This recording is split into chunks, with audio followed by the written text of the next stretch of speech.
Aku ingat, loh ini kan kerisnya kakek, 3 kali udah nulung. Iya. Keris itu kan pasti mepet rapet tuh mas. Gak tahu. Kok ada cecak di dalamnya itu kan nggak masuk akal. Nah memang zaman dulu itu sering kakek itu cerita ke cucu-cucunya bahwa keris ini berkali-kali nyelamatin hidupnya gitu loh. Jadi mungkin pada waktu saya pegang itu tiba-tiba energi pusaka itu masuk dan membuka mata ketiga saya.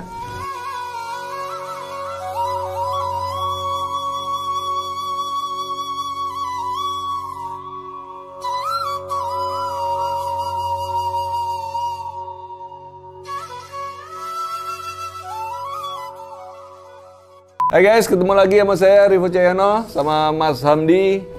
Kita lagi di malam Jumat ya mas? Malam Jumat ya. Malam Jumat kita khusus bicara yang agak ini ya. Agak serem-serem lah. Gak serem sih sebenarnya, apa ya, lebih ke arah spirit ya. Iya, spirit. Lebih ke arah mistik. Mistik itu kan sebenarnya kata-kata mistik itu sendiri dari sesuatu yang belum bisa dijelaskan mas. Itu namanya mistik. Jadi kalau ada fenomena yang nggak bisa dijelaskan dengan ilmiah, logika, itu namanya mistik. Tapi kalau udah bisa dijelaskan, namanya science, pengetahuan. Dulu kalau orang telepon, kita ngomong sama Mas Hamdi di rumah, tak telepon, kalau kita ngomong itu 50 tahun yang lalu, itu mistik mas. Oh iya. Ya kan orang kan, kalau iya. kita balik putar ke 50 tahun yang lalu kan. Saya ngomong sama Mas Hamdi, Mas pakai video call gini. Orang pasti wah disembah-sembah kita ya kan. Karena pada zaman itu belum ada yang namanya teknologi itu kan. Iya tapi kan ada itu tuh Gong. Telepati. Nah iya. Rusak urung pinara. Nah itu. Jadi sesuatu yang kita belum jelaskan, contohnya abad ke-18 itu orang kalau bicara tentang listrik itu udah dibilang sihir mas. Lampu, listrik, kamera yang kita lihat sekarang ini itu kayak buat orang yang nggak bisa menjelaskan di eranya, itu adalah sesuatu yang namanya mistik. Nah hari ini kalau kita bicara tentang dunia Tosan Aji, ya kan, itu memang nggak bisa dipisahkan juga sih ya mas ya. Nggak bisa memang tuh. Dengan yang namanya sesuatu yang sifatnya mistik atau spiritual atau sesuatu yang nggak bisa dijelaskan dengan kata-kata. Iya sampai sekarang pun masih ada ya. Masih bingung. Kok bisa gitu? Kok bisa gitu. Nah, Mas, selama Mas Hamdi udah berapa lama nih berkecimpung di dunia pusaka? Kalau saya sih memang dari bapak loh, malah dari kakekku ya, mewarangi. Sama dari kakek wis merangi ya? Sama dari buyut malah. Dari buyut lagi bro, udah 4 keturunan? Ketiga keturunan ya, udah berkecimpung di bidang pusaka. Pasti banyak cerita-cerita yang ini ya. Karena saya lahir di tempat pengrajin atau tempat orang-orang yang memang kerjanya di keris. Jadi mewarangi atau bikin warangka. Dulu saya masih bujang itu nggak percaya sama mosok sih keris sih ada yonine. Oke. Karena kita waktu muda kan masih banyak logika, masih banyak ini mas. Malah saya mempelajari sulap. Oke. Di sulap pun banyak itu yang berhubungan dengan keris itu. Ya jadi pakai trik ya mas ya. Kayak trik yang zaman-zaman dulu sampai sekarang juga masih ada kan. Nah sekarang kalau kita bicara tentang dulu Mas Hamdi nggak percaya, tiba-tiba jadi percaya, itu apa ya? Ada kejadian khusus nggak mas? Pertama itu saya kalah main judi gitu. Main judi itu 2004. Saya sampai kalah banyak. Nggak apa-apa ya. Nggak apa-apa. Atas bawah. Nggak apa-apa. Nah, terus aku ingat keris kakek itu kan ada satu keris Madura itu berema betok. Itu pernah nolong kakekku karena kakek seneng judi juga dulu kan. Di Madura sawah terus sapi banyak lah yang kejual yang punya kakek itu. Akhirnya kakek itu mau jual pusaka itu sampai 3 kali. Dapat zaman itu Porkas sama SDSB. Iya, SDSB masih ingat. Jadi tahun 90-an lah waktu itu. Jadi pusaka itu mau dijual, terus waktu pameran di ini 92 di Delta Plaza. Itu bapakku masih di sana. Pas meranggi sama nyuci. Udah ditawar sama bosnya bapak itu kan. Akhirnya malam kakekku ngeramal ya. Paginya dapat itu SD Speed tahun 90-an tuh. Jadi itu pengalaman kakek. Pengalaman kakek. Gara-gara keris itu. Gara-gara ya. Mau dijual terus kakek dapat. Jadi istilahnya kerisnya nggak mau dijual gitu. Okay. Terus aku kala main itu, aku ingat, loh ini kan kerisnya kakek. 3 kali udah nulung. Gitu. Iya. Akhirnya aku tak ajak omong, saya ambil itu keris, tak ajak ngomong biasa aja aku. Tapi ya tetap ada tawasul untuk sang empu. Iya. Terus ahli waris yang keris itu kan. Akhirnya aku tidur, kok nggak mimpi. Oh gadeli keris gitu loh. Nang kakekku nolong ternyata. Aku enggak. Nang aku enggak. Terus aku ambil, arep tak pisui kok. Dibuka, terus keluar cecak. Ini real nyata. Saya bisa sumpah itu nyata, banyak saksi teman-teman. Ada cecak. Dulu sih Mas, keris itu kan pasti mepet rapet tuh Mas. Nggak tahu. Kok ada cecak di dalamnya itu kan nggak masuk akal Mas. Jadi keluar dari kerisnya memang dari sarungnya tuh jalan. Loh, kok cecak ini? Terus aku telepon teman-teman di pasar itu ada Mas Wasno sama Sauri. Cecak apa? Itu polisi katanya 60. Akhirnya aku tombok 60. Jadi aku dapat atas bawahnya itu, nomornya aku tombok. Ya udah kembali. Keluar itu. Terus, keluar bener. 60. Nyata itu. Wah. Itu pengalaman pertama. Terus ada lagi di rumah. Jadi Mas, kerisnya ini sekarang wis dijual belum ini? Enggak. Mungkin banyak yang mau buat. Enggak. Karena punya kakek. Jangan keluar lagi nanti. Enggak. Kalau keris yang nggak dijual memang saya taruh dalam kamar. Oh iya. Kapan-kapan kita masuk kamarnya Mas Hamdi. Pasti dikunci. itu nggak bisa dijelaskan dengan akal sehat juga sih. Ya itu sampai bingung. Ini aku ada nih cerita juga nih Mas. Kakekku dulu punya keris. Aku baru tahu sekarang kalau keris itu kayak keris sombro atau betok kecil lah segini. Nah memang zaman dulu itu sering kakek itu cerita ke cucu-cucunya bahwa keris ini berkali-kali nyelamatin hidupnya gitu loh. Mungkin waktu era perjuangan atau era apa gitu ya. Jadi kita itu sangat percaya bahwa keris itu memang diyakini oleh kakek saya punya kekuatan, bahkan nenek saya juga. Suatu hari karena kakek saya udah meninggal, itu keris itu waktu itu aku masih SMP itu Mas. Cek double-double juga waktu SMP itu. Keris itu dipegang sama sepupu saya, seumuran saya, gitu kan. Tapi dia suka ritual-ritual. Nah aku kan waktu zaman itu memang nggak pernah ngerti soal itu, nggak pernah menyukai hal itu juga. Tapi karena sepupu namanya sama-sama saudara ya. Satu kakek. Nah waktu saya balik ke Surabaya, waktu itu saya tinggal di Denpasar, saya balik ke Surabaya kok dia punya kamar ada kembangnya, ada keris itu gitu kan. Terus sepupu saya bilang gini, kerisnya engkong ini bisa buat nyari nomor. Wah. Mosok gitu kan. Wah nggak percaya, tak coba. Ini tak coba ini. Tak coba. Jadi keris itu tak pegang gini. Tak buka, tak giniin tok, mungkin nggak sampai 10 menit Mas. Aku cuman merem gini tok loh. Itu kayak ada neon ya, kayak lampu neon. Nyala ya? Iya, nyala itu 3 nomor Mas. 389 apa 379 kalau nggak salah waktu itu aku inget nomor itu kayak lampu blap gitu loh. Mati terus murup gini loh. 3 nomor itu. Dan aku bilang, wes 389. Waktu itu aku bilang ya, 389. Temenan keluar Mas. 3 nomor itu. Waktu SMP itu dapat 1.500.000 mungkin. Itu zaman oke bro, 1.500.000 zaman SMP. Dolar masih berapa? Dolar masih 2.000 rupiah kali.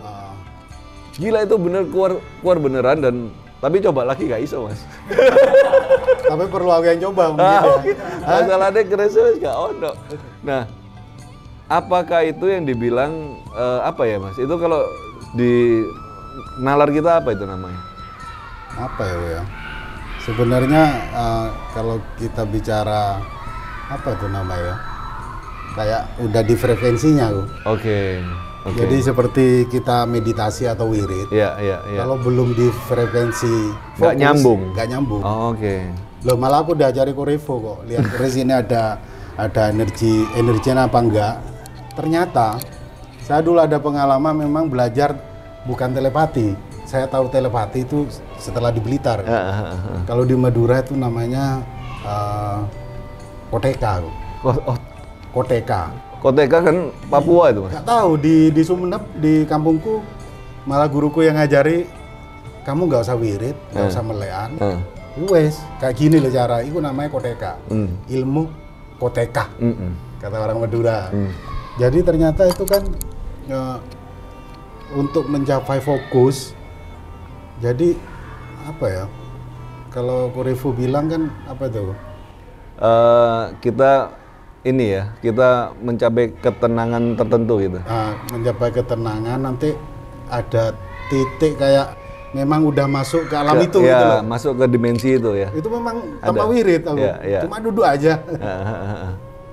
Jadi aku di Blitar dibilang telepati. Iya. Oh, telepati lah itu. Bisa Padahal jadi dengan berbagai nama ya. Iya. Tapi istilahnya orang zaman dulu itu percaya bahkan sampai sekarang bahwa manusia ini hanya menggunakan fungsi penglihatan itu hanya sekian persen aja. Kita punya fungsi penglihatan lain yang kita nggak pernah asah. Yaitu kalau di kepercayaan Hindu itu dibilang cakra tengah itu. Jadi mata batin ada bilang agna gitu ya. Jadi itu sesuatu yang kalau kita pelajari, kita membangkitkan fungsi lain dari dimensi tubuh kita yang kita nggak pernah pelajari. Jadi tubuh energi kita, kayak gitu, Mas. Yang nggak pernah dipakai. Yang jarang sekali untuk dipakai. Nah, pusaka itu sebenarnya adalah seperti alat sebagai penunjang energi untuk mencapai ke sana. Untuk mencapai ke sana, kayak gitu. Jadi mungkin pada waktu saya pegang itu tiba-tiba energi pusaka itu masuk dan membuka mata ketiga saya, akan muncullah sesuatu yang menjadi keinginan batin saya kan.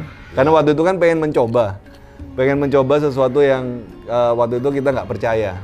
Nah itu tiba-tiba kebuka gitu. Nah setelah itu begitu nutup lagi, nah kita kalau istilahnya batin kita cuma pengen main-main aja udah nggak bisa.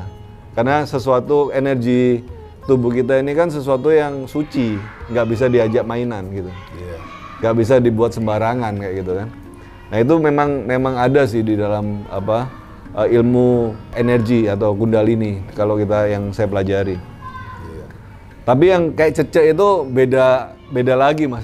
Cecek ini kan benar-benar bukan energi kan? Nyata itu. Nyata, berarti memang cecek. Berarti kemungkinan itu leluhurnya lagi atau ngasih lambang. Ngasih lambang sesuatu. Tapi menarik bahwa di dalam dunia pusaka ini semakin kita melihat sesuatu yang di luar nalar kita, sebenarnya membawa kita semakin takut sama yang Maha Kuasa kan, Mas? Bahwa itulah kekuatan yang ada di alam semesta ini yang banyak yang kita manusia ini kan sangat kecil sebenarnya.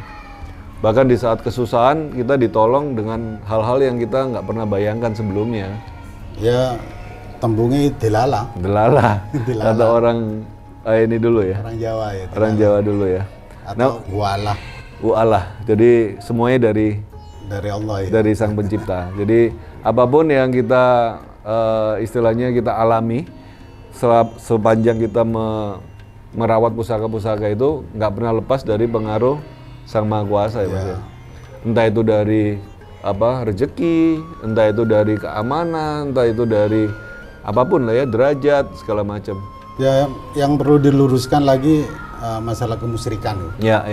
Jadi banyak teman-teman itu mau mulai koleksi keris atau menyukai sebilah keris takut musyrik. Nah, menurutku sih yang bilang ini musyrik itu mungkin nggak tahu ya. Iya. Terlalu dangkal sih. Terlalu dangkal atau kitabnya nggak dibaca full. Nah, sepotong-sepotong aja yang dibaca. Semua itu kan perantara ya. Ya. Ada wirid. Terus ada ini juga di kitabku ada kok. Sebiji besi diturunkan memang biar ampuh malah tulisannya itu makna punya itu. Kekuatan gitu ya. Iya. Jadi nggak ada ya musyrik. Tergantung manusia ya, Mas ya. Tergantung manusia. Sekarang kalau kita bicara tentang kekuatan spiritual dari pusaka itu pun ya dari Sang Maha Kuasa juga. Iya, dari Maha Kuasa juga. yang dialirkan lewat empunya, lewat doa-doa empunya, lewat material dari langit, material dari inti bumi. Dari orang zaman dahulu membuatnya pun dia doa dulu kan kepada Tuhan kan, untuk supaya bisa jadi benda yang mempunyai kegunaan yang baik untuk manusia. Ya seperti ini Bang, banyak kan teman-teman tanya masalah hutan mas. Katanya rezekinya tubures kayak hujan. Tapi kalau nggak kerja mana bisa kan? Nggak bisa. Tetap harus usaha. Benar. Tapi ini ada pengalaman lain. Saya punya pengalaman lagi mas. Iya. Cerita nggak ya? Iya lanjut aja. Kalau menarik cerita ya. Hah? Kalau menarik cerita. Cerita ini ya. Ini tapi kejadian nggak lama loh ini. Itu kan dulu waktu aku SMP. Ini kejadian baru ini mas. Bukan baru sih, kira-kira 2 tahun yang lalu. 2-3 tahun yang lalu. Nah saya kan mendalami meditasi, mendalami kundalini, mendalami energi pusaka. Dalam perjalanannya saya sama sepupu saya ini lagi. Ini sepupu bandel lah. Ayo golek nomor. Aku butuh duit gitu. Aku butuh duit kayak bayar tagihan kan. Temenan dah. Ya wis lah. Ini beneran ini. Jadi aku naik di lantai 4 itu mas. Lantai 4. Aku nebak nomor itu mas, 4 kali. Jadi waktu meditasi keluar, cap. 4 kali keluar, berturut-turut, 2 nomor, 3 nomor, 2 nomor, 3 nomor. Tapi ditomboi. Tomboi. Cair no. Cair, beneran. Nah suatu hari ya, setelah ketiga atau keempat, aku ini meditasi sendiri aku mas. Aku meditasi sendiri, itu apa yang tak duduk ini miring mas. Jadi miring itu sampai aku pegangan, aku dulu itu di tempat meditasiku ada patung Linggayoni, patung batu Linggayoni. Aku sampai pegangan patung Linggayoni saking, jadi miring kayak di film ruangan kebalik gitu loh. Aku sampai pegangan gitu. Nah aku ini antara pada saat itu aku merasa itu nyata, benar-benar nyata. Aku sampai pegangan gini, begitu ada suara kenceng banget di telingaku mas. Dia bilang gini, bukan ini yang kamu cari. Wah. Jadi, itu suara bro, itu kayak bledek bro, kayak gelegar suara. Bukan ini yang kamu cari, bentak gitu mas. Balik lagi, aku ikut sampai pinggangku, jadi waktu megang ini kan rapat gitu, kayak benar-benar mau jatuh, benar-benar balik gitu ruangan. Itu aku sampai bilang, wih gila ya. Jadi niat awal itu apa Bu meditasi kok langsung ada suara? Yo gara-gara sering nyari nomoriku. Oh berarti kan niatnya masih cari nomor?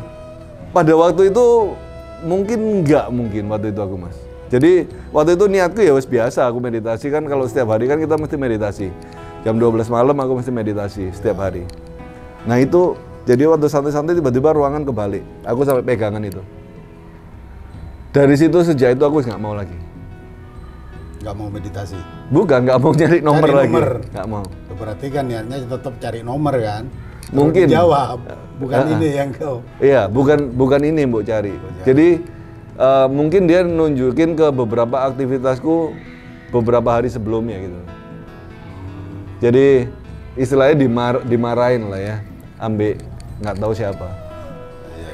Iya. Itu benar terjadi dan sejak itu aku bilang nggak wis aku nggak ini lagi, nggak mau lagi. Tapi memang manusia itu bisa gitu loh. Manusia ini bisa untuk kita mengetahui sesuatu sebelum terjadi. Nah itu banyak kan di leluhur kita juga, Jangka Jayabaya atau ya orang-orang zaman dulu itu wis tahu, oh jangan ke sana nanti ada sesuatu di situ. Oh jangan ke sini nanti ini. Oh kamu pergi ke sana nanti kamu akan nemuin itu. Di Elingno ya. Ya di Elingno. Nah mengetahui sebelum terjadi itu, kita kalau menggunakan dengan tidak benar itu bisa kebablasan dan akhirnya kita salah jalan. Nah itu yang mungkin waktu ruanganku dibalik itu mungkin diingatin bahwa bukan itu, dalam meditasimu tuh kamu jangan lakuin itu, jangan buat itu gitu. Bukan ini yang kamu cari. Nah itu mungkin jadi pengingat juga buat teman-teman, kalau kita punya kekuatan, kita punya pusaka, kita punya sesuatu kelebihan, nggak boleh untuk digunakan dengan nggak benar gitu. Karena pasti ada pasti ada akibatnya. Ya, sebab akibat ya. Pasti ada ini. Keuntungnya dulu masih diingetin gitu Mas.